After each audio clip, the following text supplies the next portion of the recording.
Look how basic your team comp can be. This is the most basic team comp absolutely imaginable. We even took out Mari at the end. So no mages. Literally not a single mage on this team. Fastidious. Fastidious.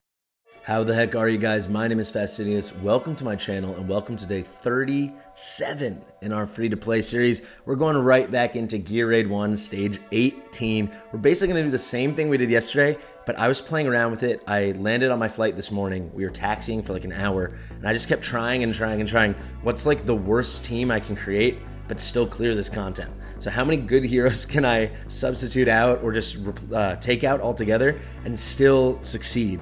And we did it.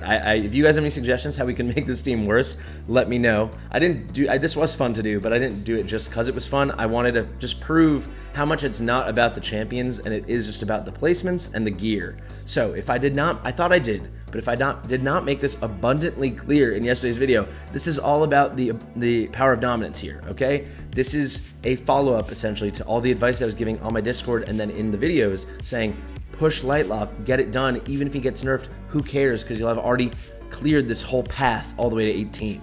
And then I was saying, postulating at the time, because we didn't know what would happen, or at least I hadn't done the testing, I should have. But hey, even if you can't do 18, you're going to be able to do way higher than you would have been able to without this power of dominance, because this plus 30% all stats is extremely strong. So, for example, I was saying maybe if you're at 13, now you could do 15. And that, to me, that would be worth it, right? Well, we can do 18 as you saw yesterday without such an amazing team. And as you're going to see today, let's just pop in so you can see the team. I really brought it down another notch. So, not a single legendary in sight, not a single like base AoE champion. You have a champion here like Wrath can do a little bit of AoE. You have a champion like Lunaria who gets kind of like a little splash on some of her hits. That's like kind of an AoE, but there's no out and out AoE champion. We've got 3 rare champions and 1 green champion, 1 uncommon champion. We got a fusible, we got a free gift on day 3. We got my one good healer. You could use any one. I tried this with mid on, it also works. And then yeah, and we got Gluttony, who's level 40. I'll show all these guys off at the end, but like Gluttony, level 40, he's only there to help Wrath with his Lord bonus. This guy, Sorzis, not wearing 1 piece of gear. He's like level 4. It doesn't matter. These guys, Cuke, he is level, 40 maybe? Is that what he is? Let's see. Yeah, he's level 40, only 2 stars of promotion. My favorite boy, Cutter, even worse, level 27, 3 stars of promotion. And yeah, then we got our 6-star units will be Wrath, Lunaria, and Vortex, so only 3 6-star units. Our 5-star units are Autumn. I think Autumn, you do want 5 stars for this. Autumn's so good, just give her a little tankiness. Make her 5 stars. Livian, who's like in such a random build, only 21k, 21k BP. She's just like, she's a warm body. She's a tank. And then Mari's in 5 stars in like her constant spammer gear. We'll go over this in slightly more detail at the end, but that's the team. So yeah, but what does this prove, right? The power dominance is giving us plus 30% stats. You'll see at the end of this video, my gear is not very good at all, right? Free to play account, only day 37. Haven't had the opportunity to do crazy amounts of farming, enough that we have usable pieces, but nothing special. But you can imagine if you paid a little money or you just grinded a little harder, or more realistically, if you just played a little longer than me, you'd have much better gear. Would it be 30% better than the gear I'm using here to make up for the difference of the power of dominance? Maybe not. However, I'm sure you would have heroes that could cover that gap. So what is there to highlight? There is no Lightlock here, so no cheesy AoE splash damage. That was nerfed, but still, he would be probably the biggest damage dealer on our team, him or Wrath, if we brought him in. We're not bringing him in, right? So don't think you have to go fuse Lightlock and fuse copies to get him Awakening 5 like I did, right? We're not bringing him in.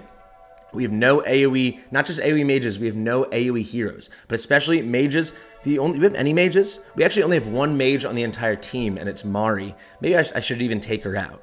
You know what? Should we just take Mari out? Who can we replace her with? It's not going to matter too much to me, guys. I'm going to be honest. We'll just put Narvi in, okay? This is how confident I am in this. We're just taking Narvi out. She's great for her debuffs. She's great for her slows, but now we can officially say no mages, not a mage in sight. Mari's out, Narvi's in. We'll just get a little cost at the beginning, and then we'll have a low-cost champion, warm body to drop when we want to do it. So yeah, then we've got our 2 poison guys, so dot damage coming out of Cuke and Cutter. They're going to put out more damage than you guys think. Sorzis will never be on the field for more than 1 second. He's there just to help trigger the Lord bonus, the increased attack speed with Wrath. Gluttony's basically the exact same thing. As you saw, he's only 4 stars, only 13k BP. He's a warm body that dies really quickly, but mostly just get the bonus out. Lunaria is going to be our second best damage dealer after Wrath. Mostly Wrath will just be the best because he's the one who's getting the most attacks of opportunity. Livian is a warm body. So yeah, there you go. I think that explains everything. And Vortex is our good healer. And of course, my favorite girl, Autumn, is bringing those crit buffs. Not even to everyone, just making sure that Lunaria gets it and Wrath gets it, because those are our only real damage dealers we're bringing besides the dot damage who don't need any crit. So we're going to get our big crit damage leveled up, skilled up. We're going to get 60% crit damage, and we'll get 30% bonus crit rate. Super easy to build. She is a rare champion, my friends. Let's get right into it. It's already been almost 6 minutes into the video.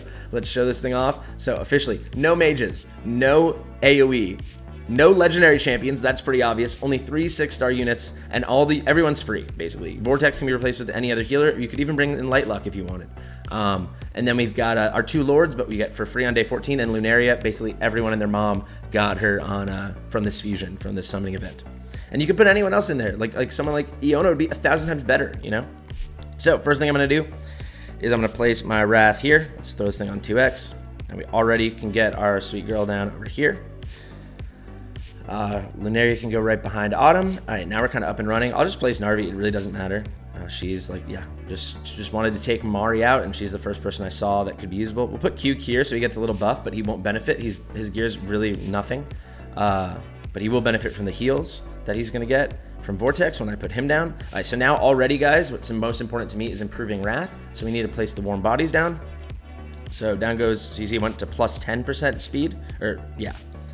And now we are going to get, or is it plus 15? I don't know. But once you place Zorzas here, we'll get plus 20%. Unfortunately, I could have brought other heroes to make sure we got the plus 35%. I suggest you do it, but I didn't want people saying like, oh, you brought Baron, oh, you brought Deimos, oh, you brought Arrogance, or like even, oh, you brought Navras, who I didn't even level, but technically he's still AoE. So I didn't want to do that, and he's a mage. So I just figured, this is the most bare bones team you're going to see. We can take him right out. We don't need him now. So unfortunately, actually, could we hide him here? I never tried that. You know what? We're going to hide, because yeah, we're not bringing Mari. So maybe this even makes it better for Cutter, because usually Cutter dies, but we'll hide Cutter over here. Then we can finally place Vortex here to heal up our team. There's Narvi again. You did your job, honey. Thank you very much. And now we can pick up Livian, and she can go right behind Wrath. And now we just wait. And as you can see, there's tons of autos on this team, so it's kind of mindless. You just trigger when you see fit. I guess if it's a little fickle for you, if you're not as strong as me, you can be a little more cognizant of when you do Vortex's heals. So maybe I'll demonstrate that right now. So we're pretty good on health right now. It's hard to see Baron. It's something that really frustrates me with this, not Baron, excuse me, Wrath with these fights. But okay, now Vortex is a little low, so we can just trigger him right away. You can see these guys are ready, so we'll just use Gluttony as a warm body, getting a little extra damage out there. So you can see, not amazing, but not bad. 22 enemies already killed by the time the boss comes down. What's really nice about this team, guys, is you can easily just get good RNG and then be set, even if you're not that strong. So what do I mean by that? If Cuke or Cutter decide to target the boss, you're gonna kill him a lot faster. Or Wrath as well, you know, if Wrath somehow keys in on him. So if one of your good damage dealers, single target damage dealers, key in on the boss with aggro, his HP can just melt away. Sometimes I've killed him when I've only had killed like around this much, 35 or 40 enemies. I've done this fight a lot to make sure it works. Not without what's her face, not without Mari, but we should be okay. But yeah, guys, you can see we're kind of starting to cruise. We're over halfway done now. The boss hasn't taken any damage, so we did not get that good RNG. However, we got plenty of time. Once this wall breaks down, which you can see there's a nice chunk left in the wall. It's really hard to show you. This is really something in the UI I really hate. I want to be able to keep an eye on the wall. I want to see, now you can see it's getting really low. I want to be able to keep an ine on the wall. Down goes Autumn. This has happened before. Don't worry, guys. It's just a thing. We can just put Narvi down as a warm body. I don't really care. And Wrath fell too. Which it doesn't matter because the wall's about to fall, so we were about to pick him up anyway. We can trigger Gluttony. I guess he's been ready for a little while. So we're already done. Like, I know some people have died, but we only have, what is this, 19 units left to kill. We just need to focus on the boss. And you can see someone just focused the boss because now he's melting away. So my guess is Cutter or Cuke just focused the boss in a big way. Down goes Gluttony. He was only a warm body to begin with. So we're just basically now waiting for Wrath because they'll make the fight a little faster. And then we're good. So here's Autumn. I might actually wait to drop her until we get a little more ultimate bar, rage bar built up. Cool. Okay, I'm going to just put Wrath here, facing downward, so he's seeing as many people as possible. And now we're just going to cruise. Here's Warm Body. Go get distracted by Narvi. Now we can trigger. So yeah, guys, this is, of course, this is done on the back of Power Dominance. Someone got in the comments, was like, yeah, it's because you use Power Dominance. I'm like, yeah, you didn't watch the video. I mentioned it like 100 times. This is just to say, I hope you followed my advice, because look how freaking easy this is. And also, hey, look how basic your team comp can be. This is the most basic team comp absolutely imaginable. We even took out Mari at the end. So no mages. Literally not a single mage on this team. No innate AoE. A very small exception in Lunaria. Actually, I think Lunaria is the only one even putting out any magic damage at all. So you really don't need magic damage either. I mean, if you guys want, I think I've done enough at this point, but if you guys want, I can run it back and take out Lunaria in another video. So officially we have no magic damage and no form of AoE at all. But I thought it'd be fun to highlight Lunaria since we all just got her. And I have a pretty well built Lunaria, so she actually puts out some decent damage. So let's go to stats right now. You can see Wrath is just getting the most attacks of opportunity, so he can give him the most enemies as aggro. So you see he's taking the most damage and he's dealing the most damage. A little more than half of what Wrath did is coming from Lunaria. I think that's a pretty good number for Lunaria.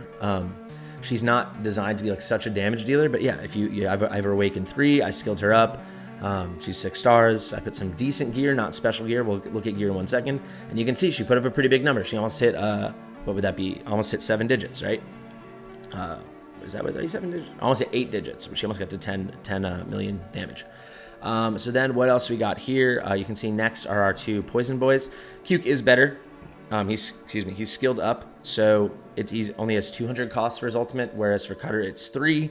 The reason I prefer Cutter and AMR is just because the slightly lower costs and he's the no traps, but here Cuke is better.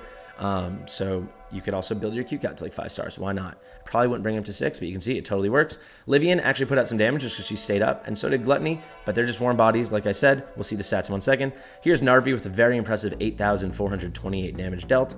Like I said, Sword Resist wouldn't be out for more than 1 second, and then our 2 healers aren't doing any damage at all. But you can see some big heals out of Vortex. And it's funny to look at Narvi's line. Basically, all she did was a very small heals, took a lot of damage, and did and dealt no damage. However, she was by far the most important member of this team. These numbers from Wrath and Lunaria and even Cuke look like nothing without her. But you can see only 2 out-and-out damage dealers and then 2 dot damage dealers, and that's it. It's super, super easy, guys. So get better gear and you can do a terrible team like this, or more realistically, just have decent heroes, which I'm not using that many of here, and then you can do it with a way lower gear threshold. So don't think you need all these special things, and you need an Iax, and you need a Virna, and you need a Hatsit, and you need to pair a Comet with a Venoma. You don't need to do that stuff. There's crazy Legos, there's crazy mages, and you definitely don't need to build out your Lightlock anymore. But yeah, there you go. Let's wrap that up. Let's just head into the heroes. I'll show you very quickly. I guess we can go by class, so let's do our fighters first. So I believe the only fighters we used were Wrath here. So you can see Wrath's build. He's wearing solid gear, no question, but he's our main damage dealer. So can I can show total stats, right? Yes, okay, so almost 40k HP, over 17k attack. You'll see here 69% crit rate. That's the sweet spot, baby, because he's getting a 30% crit rate bonus from our girl Autumn. Then 229, that's gonna be 289, so almost 300% crit damage. Shout out to Autumn, she's so good. And then a touch of rage regen and a touch of attack speed. Pretty simple stuff there, guys. Then who else? I think it was just Gluttony and Narvi. Gluttony, I just looked for flat HP where I could find it, and then HP bonus, so you can see there, because he's only 4 stars. But I was able to get some touch of tankiness on him. So almost just over 35k HP. That's really it. He has a little bit of damage based off HP, and I wanted to make sure that warm body stayed warm and he didn't just die. He's just a meat sack, guys, the way I'm using him here. Finally, Narvi. We didn't need the cost generation, like I said, we just threw out there. I'm not going to break down piece by piece or stats by stats, but you can see I did put her in a rapidity set, so she's only a 9 cost champion as opposed to 10. I put her in some attack speed, so maybe we could get some, her ultimate back up faster as she triggers that and triggers some rage regen percentage. It doesn't matter. I didn't even need her. I could have literally brought no one. It didn't matter. Okay, those are our fighters. So for defenders, I believe it literally was just Livian. Like I said, nothing special at all here, guys. What did I do? You can see 35k HP, so like the same as Gluttony. It's really not impressive. Touch of defense, I'm sure this is better than what Gluttony had, but you can keep her up with a healer. You don't need the craziest tank in the world. It's not even, yeah, it really doesn't matter. As long as they don't die, it's fine. So that's Livian for you. And you can see I did put her in this set, this Guardian set. Reduce the damage taken. Her only job was not to die, and she didn't. So good job, Livian. Let's keep it moving. No, I'm not that filter. I want to do this filter. Yeah. Marksman we use a lot. So we have Lunaria. Decent gear, but you can see there's a plus 12 here, a plus 12 here, so not insane. She doesn't have the highest base attack. It is up 200 because of her Awaken 2, and we have her at Awaken 3. But you see I put her in a curse set, which like is why the gear isn't as strong as it could be. But you can see the curse set here is only attack speed main, but it gives the increased damage by 6 for up to 5 stacks for every enemy in range. She basically always has 5 enemies in range, so she always has 5 stacks, so 30% increase in damage. It's super powerful. Curse is exceptionally good for a gear raid 1. There you have it. And then just hunting my biggest attack bonus rolls that I had on Calamity set. So we can pull up total stats very quickly. So not very much attack for this kind of damage dealer, so only just over 11k. You can see again, I absolutely crushed it, wow, with the crit rate. So 78% would have been exactly 100% with the buff, 30% buff from Autumn, and we got 69.5. I didn't even notice it was that close. That's pretty good. So we did very nicely with the crit and crit damage combined with Autumn for Lunaria and for Wrath. The other 2 piercers we can go really, really quickly because it doesn't really matter. All that mattered here is I put him in a mana swing set, so we get plus 3 rage regen auto, and then tried to get some attack speed on him and tried to get some rage regen on him because we just want to spam the skills. They have the exact same kit, guys, except you can get minus 100 costs to Cuke, and Cuke has the annoying immobilizing poison traps, but those are actually fine on this stage. You just maybe have to be a little more cognizant of your placements. But they're just going for poison dot damage based on the target's max HP, so that's the only thing that matters. You just want to make sure he's triggering it as much as possible. Exactly the same thing going on for Cutter. Literally, like, it's almost written the same way. Poison, blah, blah, blah, blah, blah. Cutter has a bonus against aerial units, but there were no aerial units on the stage, so it did not matter. What else we got to check out? Mages, we used none of them.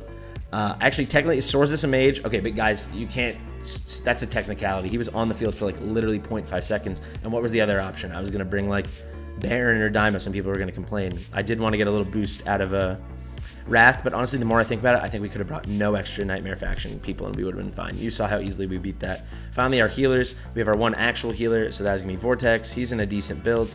You see not all of his gears max out. 12, 12, 15, 11, 116 piece. Low base HP. He's an HP based healer, so it's pretty hard to do. So you can see, I'll just pull up the total stats. Less than like Gluttony, you know, not even 34k HP, but we do have some healthy attack speed here, so 230, 250 would probably be better. His attack interval as a 3-second guy, I'm assuming he's in like that 245 to 255 sweet spot you want to get him, but this is still pretty good. We got 0.9 seconds off, and then some healing effect, not too much, and then some rage regen, not too much. If you had like an amazing Mana Spring set or something with high HP, that'd be better than this. We don't have that. Or Asclepius would also be better for healing effect, but we don't have that. Finally, we have Autumn. She's, of course, also in a Mana Swing set. The stats really don't matter. I just looked for as much attack speed and as much rage regen as I could get. Autumn here, her rage regen does matter a little bit because she actually is doing basic attacks, and so does her attack speed, as opposed to the old comps with Lightlock. She was hidden in that corner where she had no one to heal, and her basic attack is literally just do a heal. So when she had no one to heal, she was never doing that. So she was never generating any bonus rage beyond her rage regen auto. That's why in those builds, we could just have her just in like a naked Mana Spring set. This way we were able to make her a little bit better. And you can see she's an attack-based healer with literally no attack. There are the total stats, guys. I'll let you read it if you want to pause it. There's a 1.4 second attack interval after the 0.6 second deduction, and a healthy amount of rage regen, and of course the +3 from the Mana Spring set to our rage regen auto to a very healthy 21 rage regenerating per second. That's the squad, guys. I thought this was pretty fun. If you have any suggestions in terms of how you could make the squad even worse, I mean, we could take out some of those nightmare units. Maybe I can find more rare units or green units to bring in. That all being said, I have been Fastidious. If you like the video, like it. If you want to comment, leave a comment. If you want to share it with your mom, I highly suggest you do so. I'll see you in the next one.